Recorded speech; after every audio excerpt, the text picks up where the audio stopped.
ابھی ہم نے زیارت کی غار ثور کی اور یہاں پر ہم اترے بھی، دعا بھی کی۔ اللہ آپ کی ہر جائز دعا اپنی پاک بارگاہ عالیہ کے اندر قبول و منظور فرمائے۔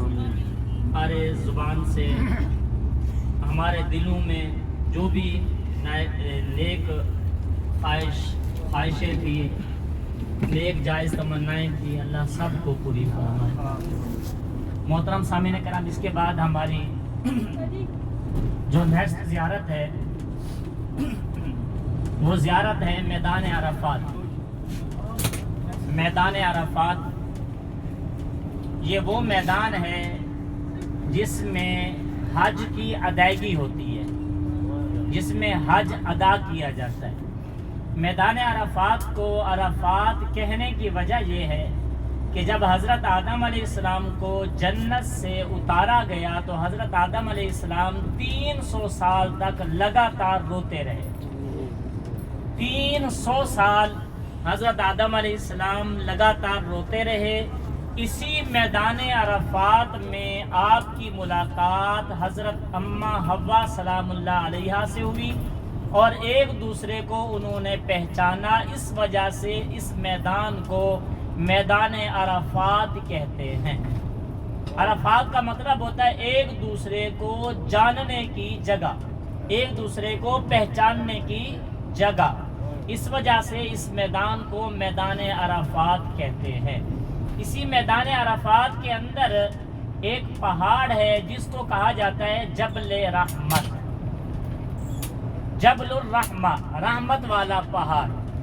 روایات میں آتا ہے کہ اسی پہاڑ کے دامن میں حضرت آدم علیہ السلام کی توبہ قبول ہوئی، اور اسی جبل رحمت کے دامن میں نبی پاک صلی اللہ تعالی علیہ وسلم نے قیام بھی فرمایا ہے، اور اسی جبل رحمت پر نبی پاک صلی اللہ تعالی علیہ وسلم نے حج کا خطبہ بھی ارشاد فرمایا ہے۔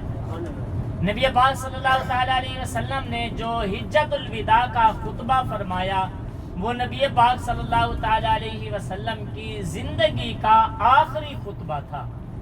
نبی پاک صلی اللہ تعالی علیہ وسلم نے اس خطبے کے اندر ارشاد فرمایا کہ کسی گورے کو کالے پر اور کسی عربی کو اجمی پر کوئی فضیلت نہیں، تم میں سے اللہ کے ہاں سب سے زیادہ عزت والا وہ ہے جو اللہ سے سب سے زیادہ ڈرنے والا ہے۔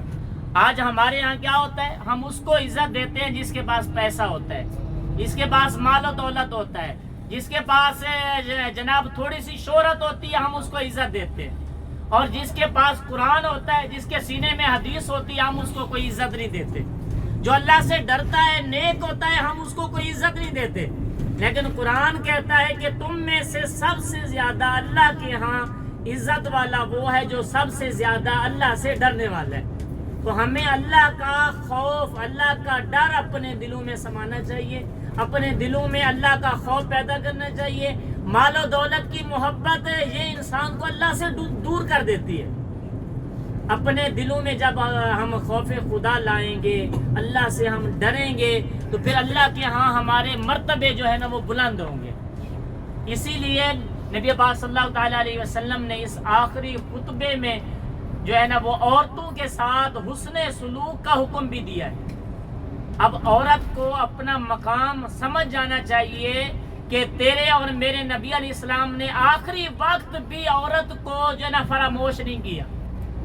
آخری وقت بھی عورت کے ساتھ حسن سلوک کا نبی پاک صلی اللہ تعالیٰ علیہ وسلم نے حکم دیا ہے، اور فرمایا کہ تم میں سے بہترین وہ ہے جو عورتوں کے ساتھ حسن سلوک کرتا ہے، جو عورتوں کے ساتھ سب سے بہترین ہے۔ تو نبی پاک صلی اللہ تعالیٰ علیہ وسلم نے اس خطبے کے اندر، حجت الوداع کے اندر جو ہے نا وہ بہت ساری چیزیں ارشاد فرمائے۔ نبی پاک صلی اللہ علیہ وسلم کی زندگی کا یہ آخری خطبہ تھا، اور اسی میدان عرفات کے اندر ایک مسجد ہے، اس مسجد کا نام ہے مسجد نمرہ۔ مسجد نمرہ یہ سال میں ایک مرتبہ اوپن ہوتی ہے، سال میں ایک مرتبہ اوپن ہوتی ہے، اور اس میں 2 نمازیں اور 2 اذانیں دی جاتی ہیں۔ اس کے بعد پورا سال یہ مسجد بند رہتی ہے، پورا سال۔ اور اسی مسجد کے اندر ہی حج کا خطبہ پڑھا جاتا ہے، اور اس مسجد میں کم و بیش 2 سے 2.5 لاکھ لوگ اندر بیٹھ کر خطبہ سن سکتے ہیں۔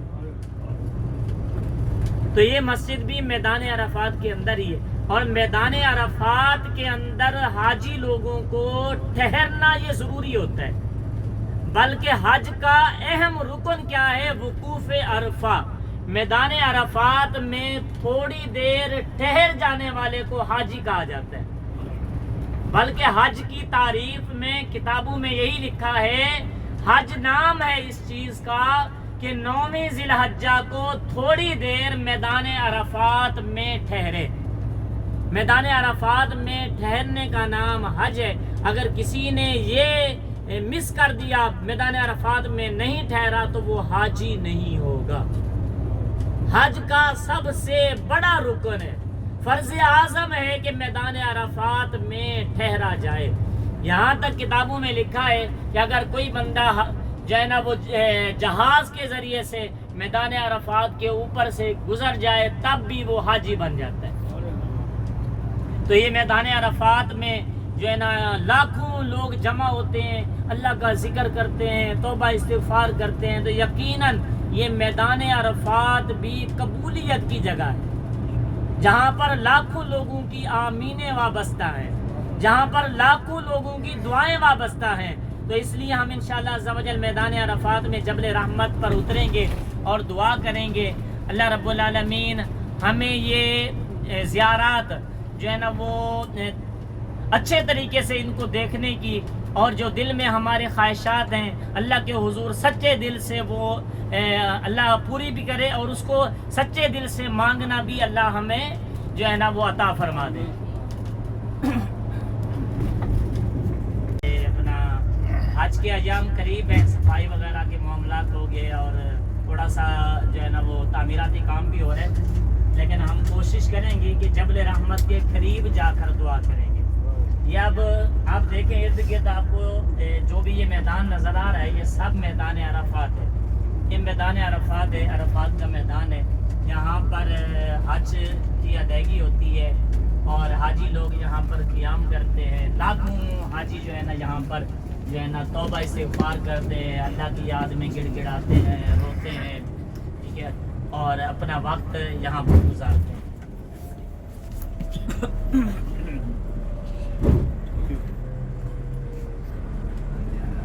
اور آپ یہ دیکھیں بالکل جہاں سے یہ گاڑی انٹر ہو رہی ہے، بالکل سامنے آپ دیکھیں گے آپ کی جو ہے وہ رائٹ سائڈ ہوگی، رائٹ سائڈ پہ آپ کو مسجد نظر آنی شروع ہو گئی ہوگی۔ یہ مسجد ہے، مسجد نمرہ، مسجد نمرہ، جس میں حج کا خطبہ ادا کیا جاتا ہے، خطبہ پڑھا جاتا ہے، اور اس میں کم و بیش 2 سے 2.5 لاکھ لوگ اس کے اندر بیٹھ کر حج کا خطبہ سن سکتے ہیں، اور یہ مسجد سال میں 1 مرتبہ ہی کھلتی ہے۔ آپ یہ رائٹ سائڈ پر دیکھیں، آپ کو مسجد نظر آ رہی ہے، مسجد نمرہ، مسجد نمرہ۔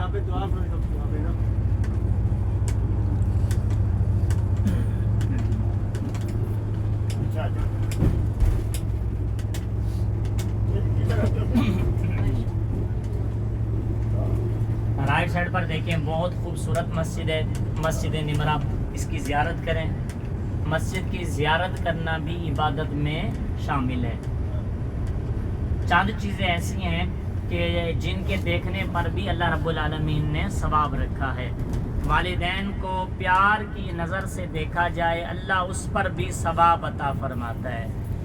خانہ کعبہ کو دیکھا جائے تو اس پر بھی اللہ رب العالمین ثواب عطا فرماتا ہے۔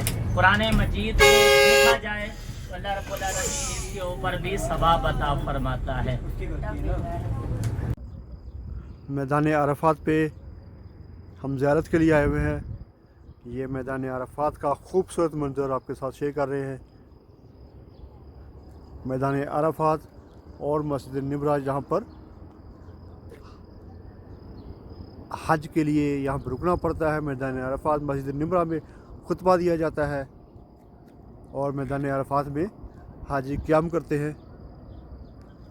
یہ میدان عرفات کا خوبصورت منظر آپ کے ساتھ شیئر کر رہے ہیں. بابرکت منظر، بابرکت جگہ، اور جبل رحمت کا پہاڑ جہاں پہ حضرت آدم علیہ السلام اور حضرت حوا کی 300 سال بعد ملاقات ہوئی اور یہاں پر ان کی توبہ قبول ہوئی. یہ ہم سب کے لیے بابرکت مقام.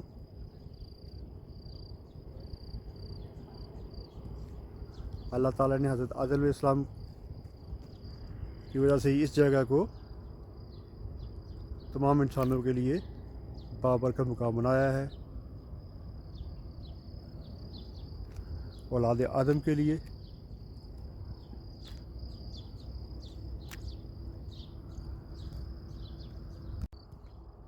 اس کے بعد اگلی زیارت کے لیے ہم روانہ ہوں گے.